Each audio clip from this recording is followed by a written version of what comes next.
my boyfriend broke up with me, Romeo and Juliet. If I can't live, if I can't have, bitch, I'm about to be fucking homeless. Hey there. Today we're going to be doing a self-portrait of myself because it is the anniversary. If I tried to, myself. So, we're going to do a self-portrait and talk about why I tried to do that. Now, we're going to trigger warn here. If you or a loved one watching cannot handle conversations regarding self-analyzing, I don't know what I can say on here, or self-harm, I'm gonna need you to just click off this video now because there will be some heavy conversations had. Thank you. I'm so sorry. We'll talk next time.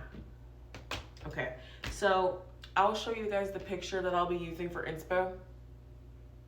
Ain't she a doll? So this is my little mini cam, and let's place the scene. Now, in order for us, there's a lot of context we have to lay in order to have this conversation. All right, so I was 20, this happened last year. I was 24. I'm working a real good corporate job, honestly. Thank God for that job. That's my only saving grace. Things were starting to look a little bit rough in paradise. So yeah, so we need to rewind a little bit. So when my dad passed when I was 22, I was dating a guy. And this guy ghosted me when my dad passed. And I'm not a very forgiving person. I was very upset about that, of course. But unfortunately, he did not allow me to be very upset as he ghosted me. So, and he ended up dating I think just going back to his ex, or I don't know what happened, but he definitely left me where I was, which was mourning my father's death. And all of my family on top of him completely betrayed me once my father passed. Like, when I tell you I had no one to help me with my dad's pass, and everyone that was supposed to help layered like 10 times more trauma than necessary. I'm making my nose too small. So it was like, dad dead, mom hates you, siblings robbed you, boyfriend ghosted you. Like, it was just a lot all at once. And it kind of made me feel very isolated and alone. And it wasn't good for my mental health. Now, I tried to kill myself then, but it didn't work. And it was like a very embarrassing didn't work. Like, I broke a belt trying to like hang myself, and then I just like cried. And smoked a little bit of weed, got over it, kept it pushing. Couple months down the line. So that's attempt number 1 since father has passed. Down the line, about 7 months later, the day after Ramadan, on my first date, guess who texts me while I'm on my first date ever after he traumatized me? Nothing but our beautiful boyfriend. So the boyfriend that ghosted me texted me like, hey, Bookie Bear, I'm back. LOL, I missed you. I'm so sorry. Let me help you heal. I want to be here for you.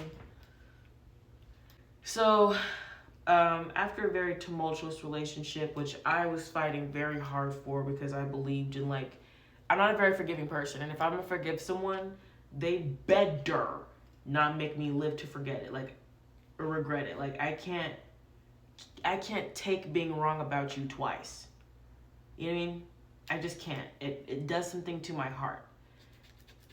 And so I tried very hard for my relationship. I woke up one day, this nigga's on a date with a whole nother woman.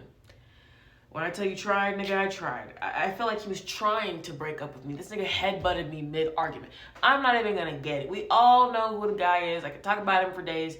Blase, blase, yada, yada. So after about a year of dating, he was like, I need to be fair to you, like,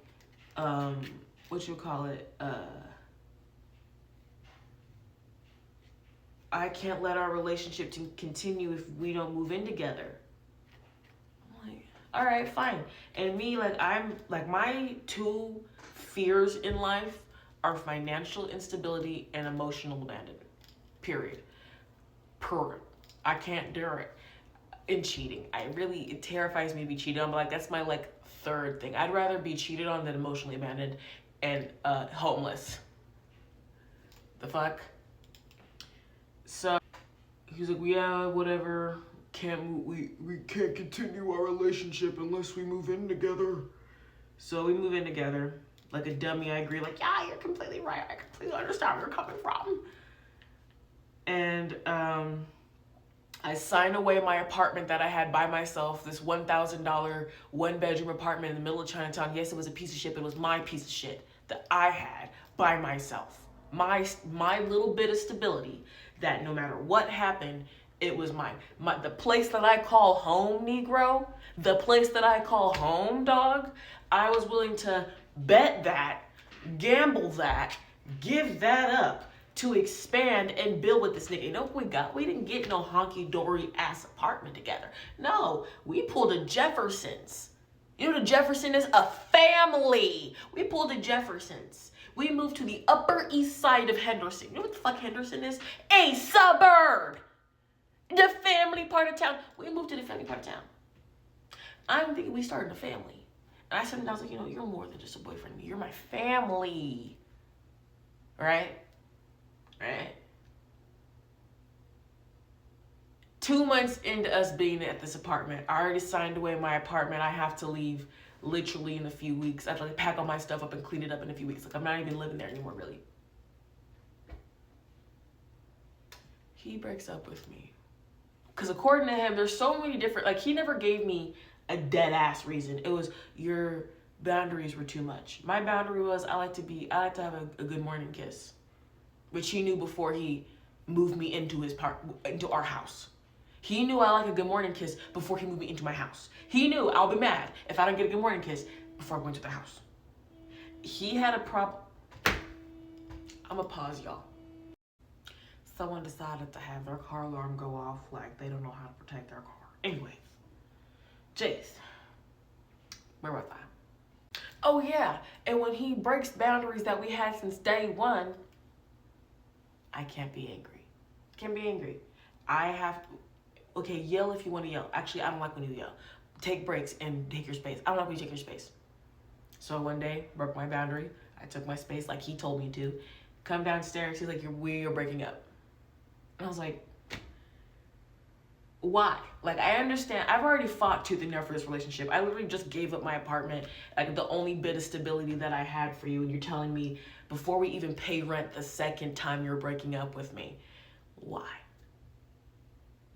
You want to kiss in the morning and it's like your boundaries and your triggers. This is too much for me. I had the same boundaries and triggers before I moved in together. So why are you breaking up with me while we moved in together?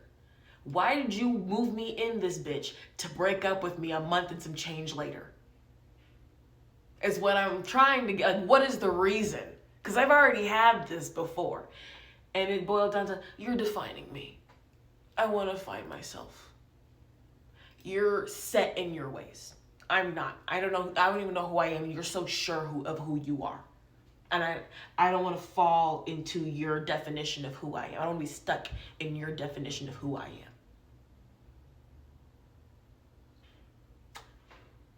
Well, I'm stuck in this lease with you, Negro, so I need to figure out some shit. And this is where the panic starts to set in because I'm like, damn, I really just gave up my apartment. Context. My mother got an eviction in my name less than a year prior to this. So me, 23, just turned 24, with an eviction in her name, with a single income that barely cuts it for apartments, like the amount you need to make to live in an apartment, I'm fucked. Oh, I'm fucked. I got no family out here too. Oh, shit. Damn. Like, can you live in your car? Fuck. You don't got a car, bitch. Damn. Well, what are you gonna do, Vashon? I don't know, Vashon. What are we gonna do? So he's like, well, you can stay here until the lease is up, da da da da. And then it's like every day was a battle with that man. Every single day. He's still posting, I'm gonna still take you to work. I always because I lived 2 lights down from our house because we made sure to move right next to my corporate job. You know, my 9 to 5er, so I can just come home to our 2-story townhome, our 3-bedroom apartment. Hopefully, the nursery will start up soon. No, we had a family portrait over the fireplace, nigga. I thought I had a family, but that's not why I killed myself. To be abundantly clear. I killed myself because I gave up my apartment for a townhome that I didn't even live in for the full lease. For a boy, no. We'll get to that. So he's gonna take you to work, and then I don't want to do that. One day I come home, I'm locked out the Hulu. This nigga, my only responsibility was taking care of the kitchen. This nigga would cook all the groceries and refuse to let me eat what he cooks. I felt like I was drowning emotionally. Like, breakup, yeah, whatever. My only safety net, my dad, is dead, so I can't go back home. There is no going back to your parents' house and figuring it out. My mother has an eviction in my name, which is stopping me from comfortably saying, yeah, dude, who literally cost me my apartment, I can happily walk away. I'll just go get me no, I can't do that because my mom got an eviction in my name, and I haven't heard from her since. LOL. My sister, both of them, the 2 eldest sisters, because I'm the youngest, the 2 eldest sisters in my family robbed me the last time I spoke to them, so I can't call them and ask them for a handout. I don't have a fucking car. I'm riding around on an e-bike that only goes 20 miles per hour.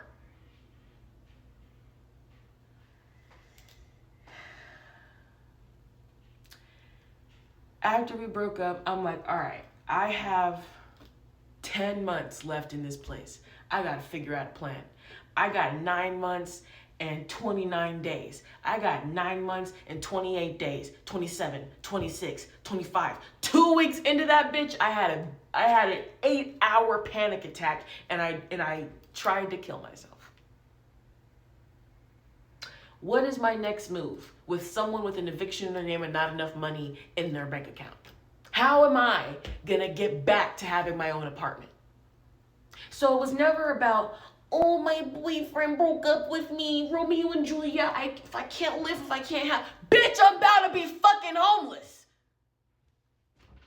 The fuck? And it's like, it's a pride thing too, because my dad just passed. He raised me in such a way where me being homeless, are you kidding me? Are you kidding me? Me, of all of his daughters, to be flat on their ass, it's me? I failed him. I failed the De Silva lineage. I am a scum. I am a speck of dirt on the De Silva name. I don't deserve to live. That nigga just left and I'm already failing. You know, I broke so many promises to myself to be with this nigga. Don't ever live with a man you're not married to. That was my dad's #1 advice. Don't play house, because if you play house, you're gonna be in the house. Either you're gonna have a baby or he's gonna trap you in that bitch with abuse, with money, with power. Don't play house with a man you're not married to. And look at me. A year into dating and you're already just giving up your morals. Failure of a daughter. Did your dad teach you nothing? You let a nigga put your hands on you and you stayed? You let a nigga sexually abuse you and you stayed? You didn't put him in jail? You didn't fuck him up?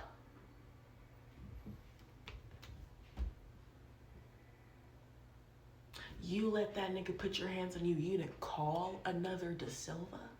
Fuck if I'm dead. Where's Deja? Fuck if I'm dead. Where's Laria? Fuck if I'm dead. Where's my father? My grandfather. You know what I mean? Shame, disgust, failure washed over me. And I was like, well, I can't deal with that now. I gotta deal with the fact that there's gonna be no roof over my head. God damn it. Dog, I went to work that day like, I don't know what I'm gonna do. I'm counting my paychecks. Like, I'm getting anxious again just thinking about how I felt. And then to make matters worse, tell me why. I saw, the day before I tried to kill myself, I saw my high school bully in the parking lot picking up my coworker.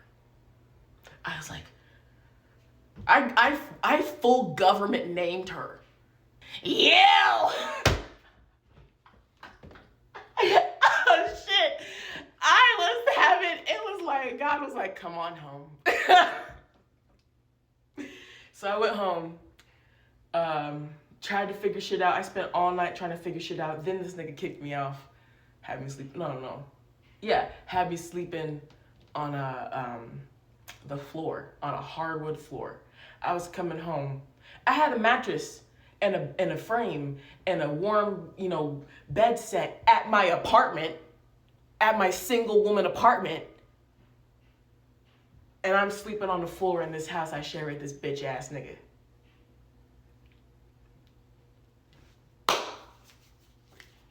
Okay. That's fair. That's game. That's word. I'm failing my father right now. I'm pretty sure if he was in the hole, if he could resurrect himself from the hole that I'm in debt paying for, he would spit in my face.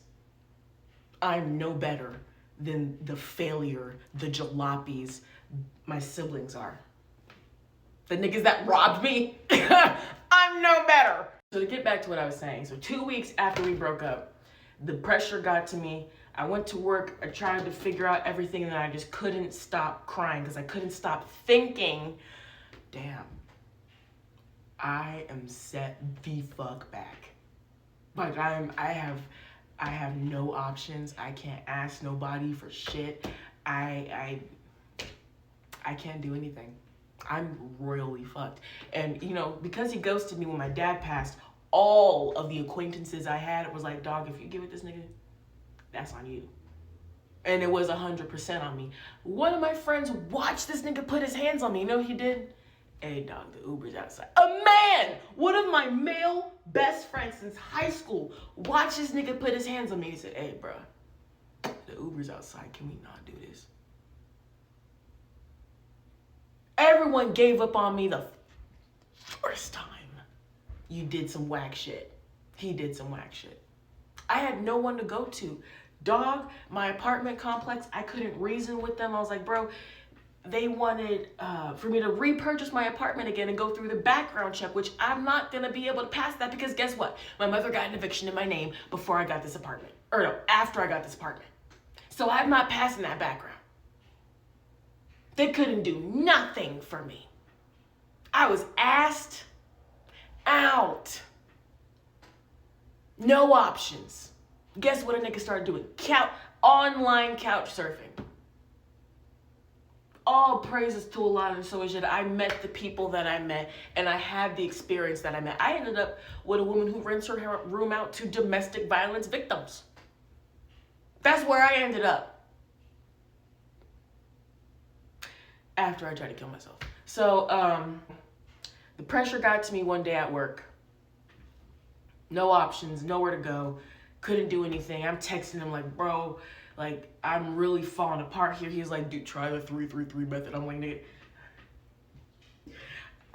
And I was like, can we talk after work? And I came down with reason. I was like, can we, like, I know we're broken up and I understand that, but I really need a friend right now. I'm like, really, the pressure is getting to me. I'm under a lot of pressure. I'm cracking right now.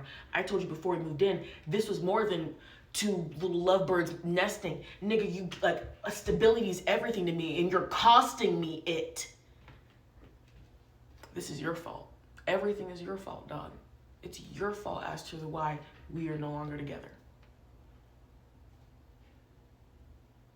I was like, all right, dog, can you just drive me over to my apartment? He's like, all right, you drive. So I drove there. I was not in my right mind. If I was a cop, I would have pulled me over and took me to the asylum there and then. But I go to my thing, they closed 20 minutes early. My leasing office decided to close 20 minutes early that day. I got back to that car, banged my head on that steering wheel, and attempted to drive home. He's like, hey, I'll drive. I'll drive home. Balled myself up, and I was like, you know what, Fashawn? You're going to kill yourself when you get home. That's it. You're done. You're killing yourself when you get home. Your apartments, you can't reason with them now. Try to reason with them later. Didn't work. So killing myself was the better option. Your apartments aren't available. You are being pressured out of the home you're in now. You have no other options. And you know people say, like, I'll rather die or I'd be caught dead in red. I'll never be caught dead in red in February. I would never be caught homeless ever. I would rather die than be on my ass homeless. I don't care for how long. I'd rather die. Period, point blank. I would rather kill myself than end up on the street. I'm so sorry. I'm not shaming anyone for that. That's my personal belief. That's my personal limit. I can't handle homelessness. I can't. If someone says you'll be homeless kill me. Pull the trigger every single time. Every single time. Now, that's reason one. And if you're like, damn, Fashawn, that's reason one, there's a second reason. Well, a more underlying reason, because I am a repeat suicide attempter. This wasn't the first time. This is the first time that my heart almost failed and I ended up in a hospital on medical watch. But every other time was like just embarrassing and like, just don't speak of this. You know, like Awkward, the MTV TV show, it's just awkward.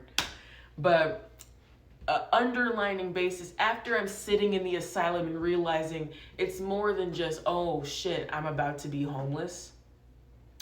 It's more than, oh shit, I prioritize my stability over my own life. It's, I don't like it here on earth. I hate to be like so gothic, and I'm not trying to be, but it's, since I was born, I've just had a really bad impression of the concept of life.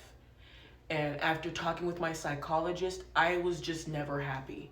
And the thought of being unhappy mentally and financially not well, I just can't handle too much negativity. One person cannot handle I can't do both. I really can't. And unfortunately, now that I'm survived, I'm not the most happy about it. And I think this will be my last time really remembering about my anniversary, because I wasn't celebrating anything. This isn't the mark of shit in a journey. I tried to do something I've always wanted to do, and it didn't work. I take Lexapro now, which I really needed, and I appreciate the fact that I got to, you know, that experience was, you know, Lexapro is the fuck. Can I speak? Lexapro is the result of me trying to kill myself, and I'm really happy that, you know, that is the little fallout that I have, is that I now have to take Lexapro, and I'm enjoying it. I tried to accompany with another medication, but I felt too zombified. I'm just really happy with my 10 little milligrams, my humble little grams of Lexapro. Will I try to kill myself again? I will not answer that question in a way considering or not considering gun violence. And also, finding someone who's willing to kill you is not that hard either. I am a black woman in America. It is not that hard for me to die. Sure, actually it is! Because women... Okay, I already broke them, so it's not that bad, but... Would you guys like to hear stories about my asylum trip? Which, tell me why they put me in the geriatric ward. Because they said that I was too mature to go to the adolescent one. Are you trying to groom me right now? Dr. Sum, stop. Which, that was the nigga who sent me to the asylum. I hate you, Dr. Sum, with all of my heart. And Dr. De La Rosa is the one who kept me in the asylum for so long. I dream about those niggas. I'm sorry. That's not funny. That actually makes me look deranged. But let me know down in the comment section, would you guys like to hear some stories of me in the asylum? Because I do have a few. Don't try to kill yourself. Don't pull a Sean. Support system. Hotline. You are loved. Whatever, whatever. Comment down below your favorite anti-suicide campaign slogan or song. What is it? I don't want to be alive. I don't want to be alive. I just want to die today. It looks like shit, but it's a sketch, and this is a start. I think we're not that far.